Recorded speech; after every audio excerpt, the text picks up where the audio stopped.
Hey everyone, welcome to our channel. അപ്പോൾ ഞാൻ ഇന്നിവിടെ കാണിക്കാൻ പോകുന്നത് വീട്ടിലുള്ള എന്തെങ്കിലും ഒരു പൊട്ടിയ ചെടിച്ചട്ടി ഉണ്ടെങ്കിൽ അതിൻ്റെ അകത്ത് നമുക്ക് എങ്ങനെ ഒരു ഫെയറി മിനി ഗാർഡൻ ഉണ്ടാക്കാൻ പറ്റുന്നതാണ്. അപ്പോൾ ഇതിനു വേണ്ടിയുള്ള കുഞ്ഞു കുഞ്ഞു ആക്സസറീസ് ഓരോന്നും എങ്ങനെയാണ് ഉണ്ടാക്കേണ്ടതെന്ന് ഞാൻ സെപ്പറേറ്റ് ആയിട്ട് കാണിച്ചു തരാം. ഓക്കെ, ഇതിനു വേണ്ടി നമ്മൾ ഫസ്റ്റ് എടുത്തിരിക്കുന്നത് ഒരു ഫെയറി ഹൗസാണ്. ഈ ഫെയറി ഹൗസ് എങ്ങനെ ഉണ്ടാക്കിയെന്ന് കാണിച്ചു തരാം. ഫസ്റ്റ് വൺ, നമ്മളൊരു കാർഡ്ബോർഡ് എടുക്കാം. വീട്ടിലുള്ള എന്തെങ്കിലും ഒരു വേസ്റ്റ് കാർഡ്ബോർഡ് എടുത്താൽ മതി. അതിൻ്റെ കൂടെ ഞാനൊരു പഴയ ഡിറ്റർജൻറ്റിൻ്റെ എംറ്റി ബോട്ടിൽ എടുത്തിട്ടുണ്ട്. അതിൻ്റെ ആ സ്റ്റിക്കറൊക്കെ ഒന്ന് മാറ്റിയിട്ടുണ്ട്. അപ്പോൾ ഞാൻ ഈ ബോട്ടിലായിരിക്കും നമ്മുടെ ഫെയറി ഹൗസ് ഉണ്ടാക്കാനായിട്ട് ഒരു ബേസായിട്ട് യൂസ് ചെയ്യുന്നത്. അപ്പോൾ ഇതിൽ സ്റ്റിക്ക് ചെയ്യാൻ വേണ്ടി നമുക്ക് കുറച്ച് കാർഡ്ബോർഡ് പീസസ് വെട്ടിയെടുക്കണം. അതിനായിട്ട് ആദ്യം ഞാനിവിടെ കാർഡ്ബോർഡ് എടുത്തിട്ട് ഫസ്റ്റ് നമുക്ക് ആ ഡോറൊന്ന് ഉണ്ടാക്കാനായിട്ട് സൈഡിൽ ഒരു ഡോറിൻ്റെ പാറ്റേൺ പോലെ ആ ഒരു പാറ്റേൺ നമുക്ക് വരച്ചു കൊടുക്കാം. വരയ്ക്കുന്നതിന് മുമ്പ് നിങ്ങൾ ബോട്ടിലിൻ്റെ സൈസ് ഒന്ന് നോക്കിയിട്ട് വേണം. ആ ബോട്ടിലിൻ്റെ ഉള്ളിൽ ഒരു 3/4 ഭാഗം അത്രയും വരുന്നത് പോലെ വേണം ഡോറ് വെട്ടിയെടുക്കാനായിട്ട്. ഇപ്പോൾ ഇവിടെ ഞാനൊരു പീസ് അങ്ങനെ വെട്ടിയെടുത്തിട്ടുണ്ട്. ഇതാണ് നമ്മൾ ഡോറായിട്ട് യൂസ് ചെയ്യാൻ പോകുന്നത്. അതൊന്ന് ഷേപ്പ് ചെയ്തെടുക്കാം. ഇനി ഈ കാർഡ്ബോർഡിൽ നിന്ന് നമുക്ക് കുറച്ച് റെക്റ്റാങ്കിളോ സ്ക്വയറിലോ ഉള്ള പീസസ് വെട്ടിയെടുക്കാം. അപ്പോൾ ഇതാണ് ഇവിടെ ബ്രിക്സ് പോലെ യൂസ് ചെയ്യാൻ പോകുന്നത്. അപ്പോൾ നമുക്ക് ഡോറുമായി ബ്രിക്സുമായി ഈ പീസസ് നിങ്ങൾക്ക് സ്ക്വയറിലാണെങ്കിലും റെക്റ്റാങ്കിളിലാണെങ്കിലും അതൊക്കെ നിങ്ങളുടെ ഭാവന അനുസരിച്ച് വെട്ടിയെടുക്കാം. അപ്പോൾ ഞാനിനി ഈ പീസസാണ് നമ്മുടെ ബോട്ടിലിലേക്ക് സ്റ്റിക്ക് ചെയ്ത് കൊടുക്കാൻ പോകുന്നത്. ഈ ബോട്ടിലാണ് ഞാനത് സ്റ്റിക്ക് ചെയ്ത് കൊടുക്കാനായിട്ട് പോകുന്നത്. ഞാനിവിടെ സ്റ്റിക്ക് ചെയ്തെടുത്തിട്ടുണ്ട്. അതിൻ്റെ മുകളിൽ ഒരു റെക്റ്റാങ്കിൾ പീസ് വെട്ടിയെടുത്തിട്ട് ഒരു റൂഫ് പോലെയും കൊടുത്തിട്ടുണ്ട്. അപ്പോൾ നിങ്ങൾക്ക് കാണാം, ഞാൻ ആ ഡോറിൻ്റെ അവിടെ ഒരു ചെറിയൊരു ഡോറിൻ്റെ ഹാൻഡിലില്ല, അതുപോലെ ചെറിയ ഗ്ലൂ ഗൺ വെച്ചിട്ടും ഒരു കാർഡ്ബോർഡ് ചെറിയ പീസ് വെച്ചിട്ടും അവിടെ ഒരു ഹാൻഡിൽ പോലെ ആ ഒരു ലോക്ക് പോലെ കൊടുത്തിട്ടുണ്ട്. ഇനി ഞാനതിൽ പെയിൻറ്റ് ചെയ്തെടുത്തിട്ടുണ്ട്. പെയിൻറ്റ് നിങ്ങൾക്ക് ഇഷ്ടമുള്ളത് കൊടുക്കാം. ഞാൻ ഫസ്റ്റ് ഒരു ബ്ലാക്ക് പെയിൻറ്റ് ചെയ്ത് നോക്കി, കുറച്ച് ഗ്രീൻ ഷെയ്ഡ്സൊക്കെ വരുന്ന പോലെ റൂഫിൽ. പക്ഷേ എനിക്ക് കുറച്ചുകൂടെ കളർഫുൾ ആവണം തോന്നി എനിക്ക് ഫെയറി ഗാർഡൻ. അതുകൊണ്ട് ഞാനതിൽ പിന്നെ ഒരു വയലറ്റും ബ്ലൂവും ഷെയ്ഡും കൂടെ കൊടുത്തിട്ടുണ്ടായിരുന്നു. ഞാനതിനൊരു ഭംഗി വരട്ടെ എന്ന് ഓർത്തിട്ട് ആ മുകളിലായിട്ട് ഒരു ഫ്ലവർ ഞാൻ അറ്റാച്ച് ചെയ്ത് കൊടുത്തിട്ടുണ്ട്. നിങ്ങളുടെ വീട്ടിലുള്ള ഏതെങ്കിലും ഒരു പഴയ ഫ്ലവർ വേസിലെ ഫ്ലവർ എടുത്തിട്ട് കൊടുത്താൽ മതി. മുകളിൽ ഞാനൊരു ഗ്രീൻ ഷെയ്ഡ് കൊടുത്തിട്ടുണ്ടായിരുന്നു. ഇനി കുറച്ചുകൂടി ഒരു ഭംഗി വരുത്താനായിട്ട് എൻ്റെ കയ്യിൽ കുറച്ച് പ്ലാസ്റ്റിക് ലീവ്സ് ഉണ്ടായിരുന്നു. നിങ്ങളുടെ കയ്യിൽ ഇത് ഇല്ലെങ്കിൽ കുഴപ്പമില്ല, ഇത് ഓപ്ഷനിലാണ്, നിങ്ങൾക്ക് വേണമെങ്കിൽ വെച്ചാൽ മതി. അപ്പോൾ ഞാൻ ഓർത്തു ആ പ്ലാസ്റ്റിക് പീസസ് ആ റൂഫിലൊന്ന് ജസ്റ്റ് ഒന്ന് ആഡ് ചെയ്ത് കൊടുക്കാമെന്ന് ഓർത്തു. ഓക്കെ, ഇപ്പം നമ്മൾ ആ പ്ലാസ്റ്റിക് ഫ്ലവേഴ്സും ലീവ്സും ആഡ് ചെയ്ത് കൊടുത്തിട്ടുണ്ട്. അപ്പോൾ നമ്മുടെ ഫൈനൽ ഒരു ലുക്ക് ഇങ്ങനെ വരും. ഇനി ഞാനിതിൽ കുറച്ചും കൂടെ കളർഫുൾ ആക്കാൻ വേണ്ടി വേറെ പെയിൻറ്റ് കൊടുക്കുന്നുണ്ട് കേട്ടോ ലാസ്റ്റ്. ഇനി നമുക്ക് നോക്കാം അതിൽ യൂസ് ചെയ്തിരിക്കുന്ന ലേഡി ബഗ്സിനെ എങ്ങനെയാണ് ഉണ്ടാക്കിയിരിക്കുന്നതെന്ന്. അതിനുവേണ്ടി ഞാനിവിടെ യൂസ് ചെയ്തിരിക്കുന്നത് പിസ്താഷ്യലാണ്. ആ പിസ്താഷ്യല എടുക്കുക. അതിൻ്റെ കൂടെ ജസ്റ്റ് ഒരു ബോഡിക്കായിട്ട് ഒരു റെഡ് കളർ ആഡ് ചെയ്യുക. ഹെഡിലൊരു ബ്ലാക്ക് കളർ വരുന്ന പോലെ ആഡ് ചെയ്യുക. അത് കഴിഞ്ഞ് ആ ഒരു പാറ്റേൺ വരാനായിട്ട് കുറച്ച് ഡോട്ട്സും ലൈൻസും ആഡ് ചെയ്ത് കൊടുക്കാം ബോഡിയിൽ.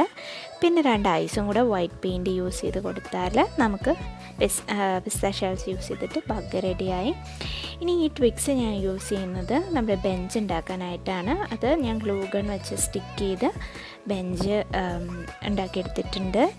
ഇനി നമ്മൾ ഇവിടെ യൂസ് ചെയ്തിരിക്കുന്ന സൈൻ ബോർഡ് എങ്ങനെ ഉണ്ടാക്കിയാന്ന് നോക്കാം. ആ സൈൻ ബോർഡിനായിട്ട് ഞാൻ യൂസ് ചെയ്തിരിക്കുന്നത് സെയിം കാർഡ്ബോർഡ് തന്നെയാണ്. ആ കാർഡ്ബോർഡിൽ നിന്ന് ഞാൻ ഫസ്റ്റ് ഒരു നീളമുള്ള പീസും പിന്നെ 2-3 അത് നിങ്ങൾക്ക് ഇഷ്ടമുള്ളതുപോലെ നിങ്ങളുടെ ആ ഗാർഡനിൽ എന്തൊക്കെ ഐറ്റംസാണ് നിങ്ങൾ വെക്കാൻ ഉദ്ദേശിക്കുന്നത് അതിനനുസരിച്ചിട്ട് ഇഷ്ടമുള്ളതുപോലെയുള്ള സൈൻ ബോർഡ്സ് വെട്ടിയെടുക്കാം. അപ്പോൾ ഞാനതങ്ങനെ വെട്ടിയെടുത്താണ് ഉണ്ടാക്കിയിരിക്കുന്നത്. ഇനി നമ്മളൊരു ലാമ്പ് ഉണ്ടാക്കാനായിട്ട് ഞാനിവിടെ കുറച്ച് നൂൽക്കമ്പി എടുത്തിട്ടുണ്ട്. ആ നൂൽക്കമ്പിയിൽ ഞാൻ എൻ്റെ പഴയൊരു ഇയറിങ്ങിൻ്റെ ഒരു പീസ്, അത് ഒടിഞ്ഞു പോയൊരു പീസാണ്, അതെടുത്തിട്ടുണ്ട്. അത് നമുക്ക് അറ്റാച്ച് ചെയ്ത് കൊടുക്കാം. അറ്റാച്ച് ചെയ്യുമ്പോൾ നമുക്കൊരു സ്ട്രീറ്റ് ലാമ്പ് പോലെ അങ്ങനെ കിട്ടും. അപ്പോൾ ഇതാണ് ഞാനത് സ്ട്രീറ്റ് ലൈറ്റായിട്ട് നമ്മുടെ ഫെയറി ഗാർഡനിൽ യൂസ് ചെയ്തിരിക്കുന്നത്. ഇനി നമുക്ക് ഈ കുഞ്ഞു റാറ്റിനെ എങ്ങനെയാണ് ഉണ്ടാക്കിയിരിക്കുന്നതെന്ന് നോക്കാം. ഇതിനു വേണ്ടി ഞാൻ പിസ്ത ഷെൽസ് തന്നെയാണ് യൂസ് ചെയ്തിരിക്കുന്നത്. അതിൽ കുറച്ച് കാർഡ്ബോർഡ് വെട്ടിയെടുത്തിട്ട് അതിന് ചെവി പോലെ കുഞ്ഞായിട്ട് കൊടുത്തിട്ടുണ്ട്. പിന്നെ വാലിനായിട്ട് നമ്മൾ ത്രെഡും യൂസ് ചെയ്തിട്ടുണ്ട്. അങ്ങനെയാണ് ഉണ്ടാക്കിയിരിക്കുന്നത്. ഇനി നമുക്ക് ഈ ടോർട്ടോയ്സിനെ എങ്ങനെയാണ് ഉണ്ടാക്കിയതെന്ന് നോക്കാം. സെയിം തിങ് തന്നെ നമ്മുടെ ആ കാർഡ്ബോർഡിൽ നിന്ന് നമുക്ക് ആദ്യം ടോർട്ടോയ്സിൻ്റെ ഒരു ബേസ് വെട്ടിയെടുക്കാം. അപ്പോൾ ഞാനിവിടെ വെട്ടിയെടുത്തിട്ടുണ്ട്. ബോഡിയും ഹെഡും ഒരു കൈക്കാൽ അങ്ങനെ വെട്ടിയെടുത്തിട്ടുണ്ട്. അതിന് മുകളിലോട്ട് നമുക്ക് ആ ഷെല്ലിനായിട്ട് ഞാൻ പിസ്ത ഷെല്ല് വെച്ച് കൊടുക്കുന്നുണ്ട്. അപ്പോൾ നമുക്ക് അതിൻ്റെ മുകളിൽ പിസ്ത ഷെല്ല് ഒട്ടിച്ചെടുക്കാം. ഞാൻ അങ്ങനെ ഒട്ടിച്ചെടുത്തിരിക്കുന്നതായത് നിങ്ങൾക്ക് ആ കാലും ഹെഡും ഒക്കെ കുറച്ചുകൂടെ ഒന്ന് എംബോസ്ഡായി നിൽക്കണം എന്നുണ്ടെങ്കിൽ നിങ്ങൾക്ക് ഗ്ലൂ ഗൺ വെച്ചിട്ട് അങ്ങനെ കൊടുക്കാം. അപ്പോൾ അങ്ങനെയാണ് നമ്മൾ ടോർട്ടോയ്സിനെ ഉണ്ടാക്കിയിരിക്കുന്നത്. ഞാൻ 2 ഷെയ്ഡ് ഓഫ് ഗ്രീനും വൈറ്റും പെയിൻറ്റ് യൂസ് ചെയ്തിട്ട് പെയിൻറ്റ് ചെയ്തെടുത്തിട്ടുണ്ട്. അപ്പോൾ 2 ഉണ്ടാക്കിയിട്ടുണ്ട്. ഇനി നമ്മൾ ഇതെല്ലാം അറേഞ്ച് ചെയ്യാൻ പോകുന്നത് ഗാർഡനിലുണ്ടായിരുന്ന ഒരു പൊട്ടിയ ചട്ടിയിലാണ്. നിങ്ങൾക്ക് ഏത് സൈസിലും ഷേപ്പിലും ഉള്ള ചട്ടി എടുക്കാം. ഞാനിപ്പോൾ ഇവിടെ ഒരു പൊട്ടിയ ചട്ടി പിന്നെ കുറച്ച് പ്ലേറ്റിൻ്റെ പീസസും എടുത്തിട്ടുണ്ട് എൻ്റെ കയ്യിൽ ഉണ്ടായിരുന്നത്. അപ്പോൾ ഞാൻ ഇതൊക്കെയാണ് ഇതിലേക്ക് അറേഞ്ച് ചെയ്ത് വയ്ക്കാനായിട്ട് പോകുന്നത്. നിങ്ങൾക്ക് ഏത് സൈസിലും ഷേപ്പിലും ഉള്ള ചട്ടി എടുക്കാം കേട്ടോ. ഇതിൻ്റെ ഉള്ളിലേക്ക് നമുക്ക് മണ്ണ് നിറച്ച് കൊടുക്കാം. ഇനി ജസ്റ്റ് നമുക്ക് ആ ഫെയറി ഹൗസ് വെക്കാനുള്ള ഒരു പ്ലാറ്റ്ഫോം കിട്ടാനായിട്ട് നമുക്കൊരു പീസ് അവിടെ ആഡ് ചെയ്ത് കൊടുക്കാം. ഇതാണ് നമ്മളിപ്പോൾ ഉണ്ടാക്കി വെച്ചിരിക്കുന്ന സാധനങ്ങൾ. ഞാൻ ഒന്നുകൂടെ കാണിക്കാം. നമ്മുടെ ഫെയറി ഗാർഡൻ ഞാൻ പറഞ്ഞ പോലെ ബ്ലൂ ഷെയ്ഡ് കൊടുത്തിട്ടുണ്ട്. നമ്മുടെ സ്ട്രീറ്റ് ലാമ്പ്, പിന്നെ നമ്മുടെ sign board, tortoise, ladybugs, rats, പിന്നെ കുറച്ച് നെയിമില്ലാത്ത ക്രീച്ചേഴ്സ് എനിക്ക് ബാക്കി വന്ന പെയിൻറ്റ് കൊണ്ട് ചെയ്തതാണ് കേട്ടോ. പിന്നെ നമ്മുടെ ബെഞ്ച്. ഓക്കെ, ഇനി ഇത് നമ്മൾ ഇതിലേക്ക് അറേഞ്ച് ചെയ്ത് വെക്കാൻ പോവുക. നമ്മളത് അറേഞ്ച് ചെയ്യുന്നതിന് മുമ്പ് നമ്മൾ പ്ലാന്റ്സ് വെക്കാൻ ഉദ്ദേശിക്കുന്നുണ്ടെങ്കിൽ അത് കൊടുക്കാം. ഞാനിവിടെ കുറച്ച് പ്ലാന്റ്സ് എൻ്റെ ഗാർഡനിൽ നിന്ന് എടുത്ത് വെച്ചിട്ടുണ്ട്, കുഞ്ഞു പ്ലാന്റ്സ്. അത് നമുക്ക് ഇനി ആ ചട്ടിയിലേക്ക് പ്ലാന്റ് ചെയ്ത് കൊടുക്കാം.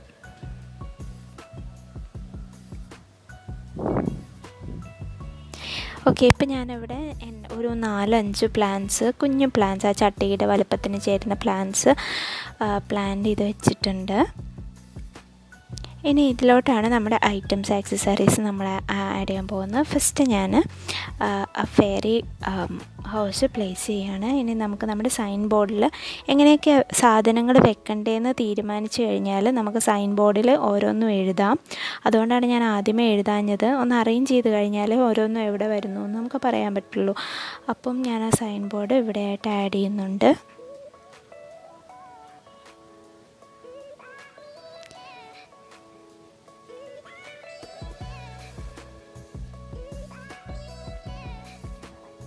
ഇനി നമ്മൾ ഉണ്ടാക്കി വെച്ചിരിക്കുന്ന ഓരോ ഐറ്റംസായിട്ട് നമ്മുടെ ഇഷ്ടത്തിനനുസരിച്ച്, നമ്മുടെ ഭാവനയ്ക്കനുസരിച്ച് ആ പോട്ടിൽ അറേഞ്ച് ചെയ്ത് വയ്ക്കാം.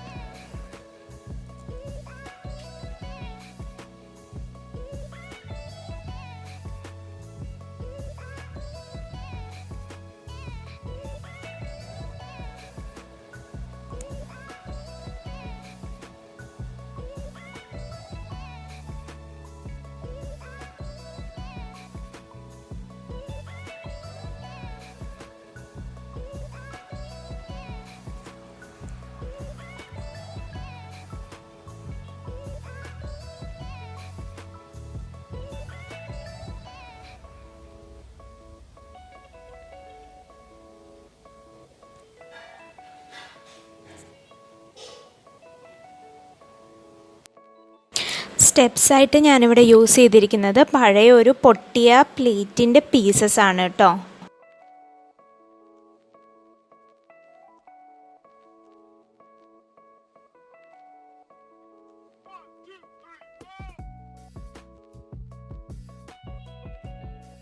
അപ്പോൾ ഇപ്പം നമ്മൾ ഏകദേശം എല്ലാം അറേഞ്ച് ചെയ്ത് വെച്ചിട്ടുണ്ട് നമ്മുടെ പോട്ടിൽ. അപ്പോൾ ഇത്രയും അറേഞ്ച് ചെയ്തപ്പോൾ എനിക്ക് തോന്നി ഒരു ഫെൻസും കൂടെ വെച്ച് കൊടുക്കാമെന്ന്. അതിനുവേണ്ടി ഞാൻ കാർഡ്ബോർഡും കുറച്ച് ട്വിക്സും ഒക്കെ യൂസ് ചെയ്തിട്ട് ഒരു ഫെൻസ് ഉണ്ടാക്കിയിട്ടുണ്ട്. അപ്പം ഞാൻ ആ ഫെൻസ് സൈഡിലായിട്ട് ആഡ് ചെയ്ത് കൊടുത്തിട്ടുണ്ട്. ഇതാണ് നമ്മുടെ ഫെയറി ഗാർഡൻ്റെ ഫൈനൽ ലുക്ക്. അപ്പം ഞാനിവിടെ ഒരു ഫെയറിനെ ആഡ് ചെയ്തിട്ടുണ്ട് ഇതിൻ്റെ അകത്ത്. നിങ്ങളുടെ കയ്യിൽ ഫെയറി ഇല്ലെങ്കിൽ പ്രശ്നമില്ല. നിങ്ങൾക്ക് ഇങ്ങനെ ചോക്ലേറ്റൊക്കെ വാങ്ങിക്കുമ്പോൾ അതിൻ്റെ കൂടെ കിട്ടുന്ന കുഞ്ഞ് ടോയ്സൊക്കെ ഇല്ലേ, അതൊക്കെ വേണമെങ്കിലും ആഡ് ചെയ്യാം. അപ്പോൾ നമ്മൾ എന്തൊക്കെ ആക്സസറീസ് ഇതിൻ്റെ അകത്ത് ഉൾപ്പെടുത്തിയിരിക്കുന്നതെന്ന് ഒന്നുകൂടെ നിങ്ങൾക്ക് കാണിച്ചു തരാം. നമ്മുടെ വീട്ടിൽ അവൈലബിൾ ആയിട്ടുള്ള വേസ്റ്റ് മെറ്റീരിയൽസ് കൊണ്ട് മാത്രമാണ് ഇത് ഉണ്ടാക്കിയിരിക്കുന്നത്. ഇതിന് വേണ്ടി പ്രത്യേകിച്ച് നമ്മൾ അഡീഷണൽ ഒന്നും വാങ്ങിക്കേണ്ട ആവശ്യമില്ല. വീട്ടിലുള്ള സാധനങ്ങൾ കൊണ്ട് മാത്രം ഉണ്ടാക്കാം. അപ്പോൾ നിങ്ങൾക്ക് ഈ വീഡിയോ ഇഷ്ടമായെങ്കിൽ നമ്മുടെ ചാനൽ ഉറപ്പായിട്ടും സബ്സ്ക്രൈബ് ചെയ്യുക. Thank you for watching.